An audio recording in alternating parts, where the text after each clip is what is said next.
भाइयों बहनों, praise the Lord, सभी को जय मसीह की।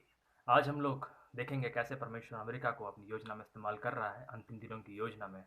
और हम लोग जानते हैं कि पिछले बार जो राष्ट्रपति चुनाव अमेरिका में हुआ था 45वें राष्ट्रपति के लिए 2016 में, और उसमें रिपब्लिकन जो कैंडिडेट थे मिस्टर डोनाल्ड जॉन ट्रंप, उन्होंने मिस हिलेरी क्लिंटन को, जो डेमोक्रेटिक की उम्मीदवार थी, डेमोक्रेटिक कांग्रेस की जो उम्मीदवार थी, नॉमिनी थी, उनको हराया था। आश्चर्यचकित रूप से, अचंभित रूप से, क्योंकि वहाँ के मीडिया हाउसेस और सारे पॉलिटिकल कैंप्स लगभग लगभग, और जो वर्ल्ड वाइड एक एजेंडा था जो उनके खिलाफ था, जो उनको हराना चाहता था, परंतु अद्भुत रीति से वो राष्ट्रपति चुने गए। और 20 जनवरी 2017 को उन्होंने 45वें राष्ट्रपति के रूप में पदभार संभाला। और उनके राष्ट्रपति के अंतिम साल, इस चौथे साल में हम लोग देख रहे हैं अमेरिका बहुत से परेशानियों से घिरा हुआ है। अनएम्प्लॉयमेंट हो गया है, कोरोना वायरस का क्राइसिस आ गया है, और जॉर्ज फ्लॉयड नाम के ब्लैक अफ्रीकन आदमी की मौत के बाद ब्लैक लाइफ्स मूवमेंट वहाँ चरम पे है, वर्सेस ऑल लाइफ्स मूवमेंट चल रहा है। और वहाँ पे एक रेसिस्ट जो क्लैश है वो हो रहा है लोगों में, नस्लवाद, जातिवाद और तमाम तरह के परेशानियों से घिरा हुआ इकोनॉमिक स्लो डाउन हो रहा है। और इकोनॉमिक क्लैश हो रहे हैं, ट्रेड क्लैश हो रहे हैं, अमेरिका के चाइना के साथ, अमेरिका के ईरान के साथ खराब संबंध है, नॉर्थ कोरिया के साथ, और अमेरिका के और भी बाकी देशों के साथ जैसे पाकिस्तान, इन सबों के साथ संबंध खराब है। और हम लोग देखते हैं, परंतु इन सब समयों में अमेरिका का जो इसराइल के साथ जो रिश्ता है वो बहुत ही प्रगाढ़ हो गया है, बहुत ही मजबूत हो गया है। और जिस प्रकार अद्भुत रीति से डोनाल्ड ट्रंप राष्ट्रपति चुन कर आए, बन कर आए, जिनको किस लायक समझा नहीं जाता था, इस लायक माना नहीं जाता है। आज भी बहुत लोग कहते हैं कि वो इस पद के लायक नहीं है, क्योंकि वो, उनके बयान और उनके बर्ताव या बिहेवियर उस पोजीशन के लिए, उस राष्ट्रपति के पद के लिए अच्छा नहीं है। परंतु जैसा हम लोग जानते हैं, परमेश्वर पापियों पर अनुग्रह करते हैं, और इम्परफेक्ट लोगों में अपने परफेक्ट काम करते हैं, दीनों पर अनुग्रह करते हैं। और जहाँ पाप बहुत हुआ वहाँ बड़े बड़े काम करते हैं।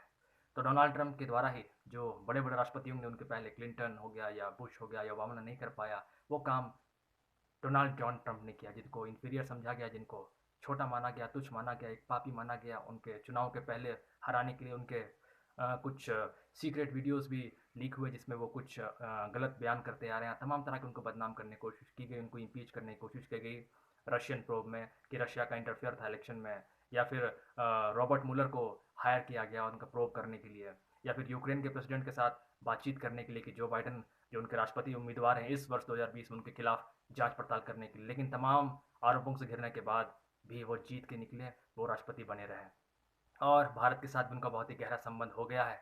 और हम लोग देख रहे हैं कि इसराइल का उनको पूरा सपोर्ट है। उन्होंने 2017 को 6 दिसंबर को अद्भुत रीति से, आश्चर्यचकित रूप से, जब इसराइल यूएन के बाद अनाउंसमेंट के बाद 29 नवंबर 1947 को जब सेटलमेंट ऑफ यरूशलेम, सेटलमेंट ऑफ इसराइल एंड फिलिस्तीन का जब रिजोल्यूशन आया, उसके 70 साल 7वें दिन के बाद 6 दिसंबर 2017 को ट्रंप ने यरूशलेम को इसराइल की राजधानी घोषित किया, सॉवरेन कैपिटल घोषित किया, इसराइल को एक देश की रूप में और एक राजधानी के रूप में, यरूशलेम को सॉवरेन राजधानी के रूप में घोषित किया।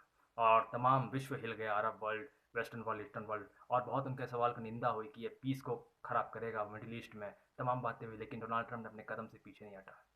इसके बाद उन्होंने, जो बहुत से देश नहीं कर पाए, बहुत से उनके पुराने दौर के राष्ट्रपति नहीं कर पाए, उन्होंने अमेरिकन एम्बेसी को तेल अवीव, जो इसराइल का एक नामी शहर है, जहाँ इस पीस जो नहीं है उसके कारण से इसराइल और अरब के बीच में जो विवाद है, इसराइल और फिलिस्तीन के बीच में जो विवाद है, तो जो लोग इस विवाद को नहीं सुलझा पाए हैं, तो सारे देश लोग जिनका इसराइल से संबंध है, जो उसको देश के रूप में मान्यता देते हैं, उनकी एम्बेसी तेल अवीव नामक शहर में थी, जो इसराइल का दूसरा नंबर का देश है इकोनॉमिक में और डेवलप में। परंतु डोनाल्ड ट्रंप के ऑर्डर के बाद, रिकॉग्निशन के बाद, ठीक 70 सालों के बाद, 14 मई 1948 को जब ऑफिशियली इसराइल रिकॉग्नाइज हुआ था, उसके जस्ट 70 साल बाद 14 मई 2018 को इसराइल में अमेरिका की एम्बेसी आई, जेरूशलेम में अमेरिका की एम्बेसी आई। और जिस दिन को डोनाल्ड ट्रंप ने अनाउंसमेंट के लिए चुना, 6 दिसंबर 2017 को, जब वर्ल्ड वाइड अनाउंसमेंट किया कि I recognise Jerusalem as sovereign capital of Israel, वो दिन उस यूएन रेजोल्यूशन जो 29 नवंबर 1947 को पारित किया गया था, उससे 70 साल 7वें दिन के बाद वो पूरा हुआ। तो एक चिन्ह था परमेश्वर का, जो उसने कहा था जब आज्ञा निकले यरूशलेम को दोबारा बसाने की, तब अंत के दिनों का चिन्ह होगा, यह मसीह का आगमन का चिन्ह होगा। और यही चिन्ह मसीह के पहले आगमन के समय में दिया गया था, जब यरूशलेम नगर को दोबारा बसाने जाने की आज्ञा निकलने से लेकर उस प्रधान के आने तक 62 सप्ताह और 7 सप्ताह बीतेंगे, तब भविष्य प्रधान प्रकट होगा। और हम लोग देखते हैं कि आज के समय में यह अमेरिका का इसराइल को और यरूशलेम को उसकी राजधानी के रूप में घोषित करना, अपना एम्बेसी मूव करना, और उसके ईरान के साथ खराब होते संबंध, क्योंकि ईरान हम लोग जानते हैं इसराइल का एक कट्टर विरोधी है, और पाकिस्तान के साथ आतंकवाद के विरुद्ध कठोर कदम, और चाइना के साथ व्यापार डील, ट्रेड डील और कठोर जो आज वायरस के कारण जो हो गया है आपस में तनाव, ये उस अंतिम दिनों की बातें कह रहा है। तो आज हम लोग देखेंगे कि 2020 के राष्ट्रपति चुनाव में हम लोग क्या उम्मीद कर सकते हैं।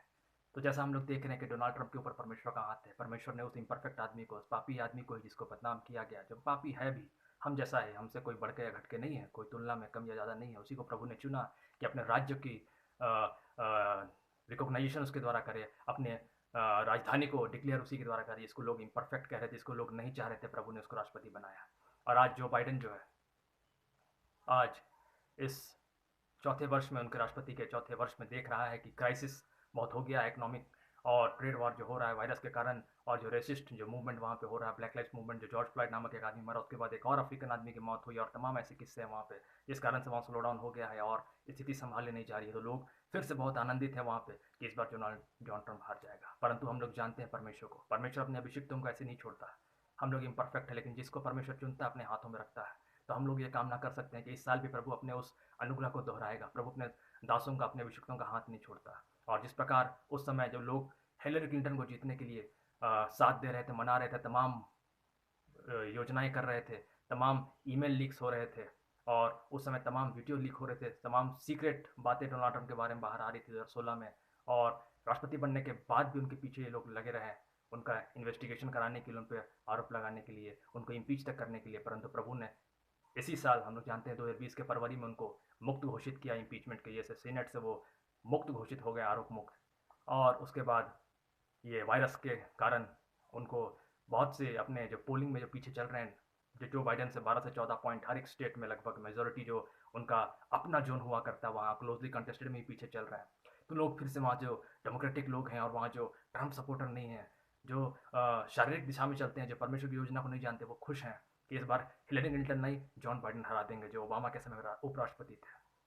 परंतु हम जो प्रभु के दास हैं, प्रभु के अद्भुत कार्यों को देखते हैं कि प्रभु ने उसके द्वारा इजराइल को, यरूशलेम को राजधानी के रूप में दिया, एम्बेसी वहाँ मूव किया, इजराइल को अनकंडीशनल सपोर्ट दिया, ज्यूज लोगों को सपोर्ट दिया, वहाँ गया डोनाल्ड ट्रंप अपने परिवार के साथ, और एम्बेसी का रिकॉग्निशन करने के लिए, एम्बेसी का उद्घाटन करने के लिए अपनी बेटी इवांका ट्रंप और अपने दामाद जेड कुश्नर को भेजा था उन्होंने।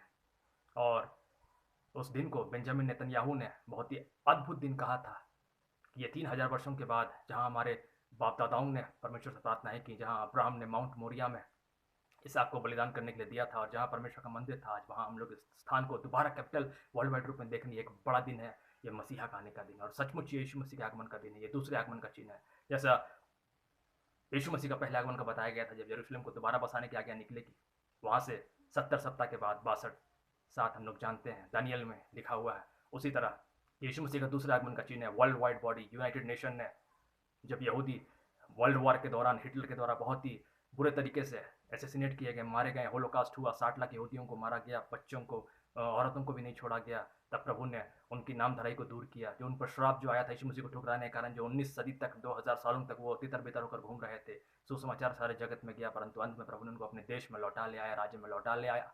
और अब यीशु मसीह को इजराइल भी स्वीकारेगा, और यीशु मसीह को स्वीकारने के बाद जो अंतिम जो दिन है, चरण है प्रकाशित वाक्य का, अंतिम दिनों का वो घटनाक्रम जो है, वो सारा घटनाक्रम पूरा होगा।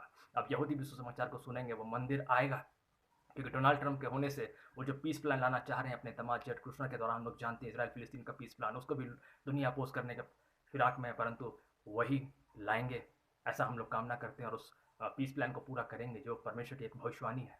और उनका जो सपोर्ट है, गोलन हाइट्स का जो इसराइल और सीरिया का जो युद्ध हुआ था, और उसको इसराइल ने ऑक्यूपाई कर लिया, फिर लौटाया नहीं, और यूनाइटेड नेशन इसको एक इसराइल की नेचुरल टेरिटरी नहीं मानता, इसको एक गलत कदम मानता और इसको रिकॉग्नाइज नहीं करता। परंतु अमेरिका के डोनाल्ड ट्रंप ने एग्जीक्यूटिव ऑर्डर पास करके गोलन हाइट्स को इसराइल का पार्ट रिकॉग्नाइज किया, और वेस्ट बैंक एनेक्सेशन जो करना चाह रहा है इसराइल, कि वो जो मंदिर बनाना चाह रहा है, जो वेस्ट बैंक की तरफ जो दीवार है, वही एक हिस्सा जिसका बचा हुआ है, जहाँ वो रोता है, प्रार्थना करता है, और उसके उस तरफ डोम ऑफ द रॉक है, अलग सा मस्जिद है, और वेस्ट बैंक का एनेक्सेशन जब तक नहीं होगा, वो मंदिर नहीं बना पाएगा। और हम लोग जानते हैं जब तक मंदिर नहीं आएगा, यीशु मसीह जो हमारा मंदिर है वो ना प्रकट होगा, क्योंकि वो son of man, son of God, उस मंदिर में अपने महिमा के सामर्थ्य के साथ प्रकट होगा, और अंत के दिनों उसी दिन से शुरुआत हो जाएगी, वरन हो चुकी है। क्योंकि ये सब जो हम लोग देख रहे हैं, विश्व भर में जो पॉलिटिकल बदलाव हो रहा है, इकोनॉमिक बदलाव हो रहा है, और आज जो कोरोना वायरस की घटना चल रही है, यीशु मसीह के आगमन की गवाही दे रही है। तो इसीलिए हम लोग इस राष्ट्रपति चुनाव में कामना करते हैं कि प्रभु डोनाल्ड ट्रंप का साथ बनाए रखेंगे, और प्रभु उसको राष्ट्रपति के रूप में विजेता बना के लाएंगे। लेकिन हमारी इच्छा नहीं, प्रभु की इच्छा पूरी हो। लेकिन हम इतना जानते हैं कि प्रभु अपने अभिषिक्तों को, जिनको वो अपने अनुग्रह के द्वारा चुनते हैं, जो काबिल नहीं है, प्रभु कभी नहीं त्यागते, कभी नहीं छोड़ते। तो प्रभु डोनाल्ड जॉन ट्रम्प के द्वारा बड़े-बड़े काम करेंगे। जिस कामों की उन्होंने शुरुआत की, इसको पूरा करेंगे। इज़राइल को उन्होंने रिकॉग्नाइज़ किया यरूशलेम को राजधानी के रूप में। गोलान हाइट्स को रिकॉग्नाइज़ किया इज़राइल का एक ट्रू ऑक्यूपेशन के रूप में, जो सीरिया का है, परंतु इज़राइल ने अपने पास रखा है। और जो उसका अधिकार है वेस्ट बैंक पे, उसका एनेक्सेशन जो करना चाह रहा है, उसको डोनाल्ड ट्रंप का सपोर्ट मिल रहा है और मिलेगा। और जो पीस प्लान बनाना चाह रहा है, हम आशा करते हैं कि डोनाल्ड ट्रंप जब राष्ट्रपति दोबारा जीतेंगे अद्भुत तरीके से, तब जो विरोधी हैं उनके मुंह बंद बंद हो जाएंगे। और जो काम प्रभु ने शुरुआत किया उसको वो पूरा करेंगे कि वो मंदिर बने। और उसके लिए जो एनेक्सेशन होना है वेस्ट बैंक एरिया में, जहाँ सिर्फ एक दीवार का हिस्सा है इसराइलियों के पास, वो दायरा बढ़ेगा, एक पीस प्लान होगा। और परमेश्वर का मसीह इसराइलियों पर प्रकट होगा। और इस प्रकार से पहले पिछले होंगे, पिछले पहले होंगे, और सारे जगत में मसीह का आगमन का प्रकट होगा। तो फूकी जाएगी, न्याय का दिन आएगा, जीवित और मुर्दे उठाए जाएंगे, और इस जगत का अंत होगा। पाप में जगत का अंत होगा, नया आकाश नई पृथ्वी बनेगी, और जो मुर्दे और जीवित सबका न्याय होगा, वो जी उठेंगे मसीह यीशु में। और जो संसार, शरीर और शैतानी काम है, वो नष्ट होंगे। तो हम लोग कामना करते हैं कि प्रभु जो अमेरिका को अपनी महिमा के लिए इस्तेमाल कर रहा है, प्रभु बहुतायत के लिए इस्तेमाल करे। डोनाल्ड जॉन ट्रंप के जीवन से प्रभु बहुतायत के लिए इस्तेमाल करे। और हम आशा करते हैं और प्रार्थनाएं करते हैं प्रभु से कि प्रभु इस अभिषेक के द्वारा आपने यरूशलेम को रिकॉग्नाइज करवाया और राजधानी के रूप में घोषित किया है। हम अपनी इच्छा आपकी इच्छा मिलाकर चाहते हैं कि वो जीते, लेकिन हमारी इच्छा नहीं, तेरी इच्छा पूरी। यदि तेरी इच्छा है तो ये पूरी हो प्रभु। इसी संदेश के साथ हम अपने हर एक व्यूअर को कहना चाहेंगे कि आप भी इन बातों को सुनिए और अद्भुत प्रभु की महिमा के गवाह बनिए। और प्रभु के अद्भुत चिन्हों और चमत्कारों को देखिए और प्रभु की स्तुति करिए। हर एक सुनने वाला बहुत है कि आशीष पाए प्रभु में और प्रभु की अपार महिमा करे। आमीन।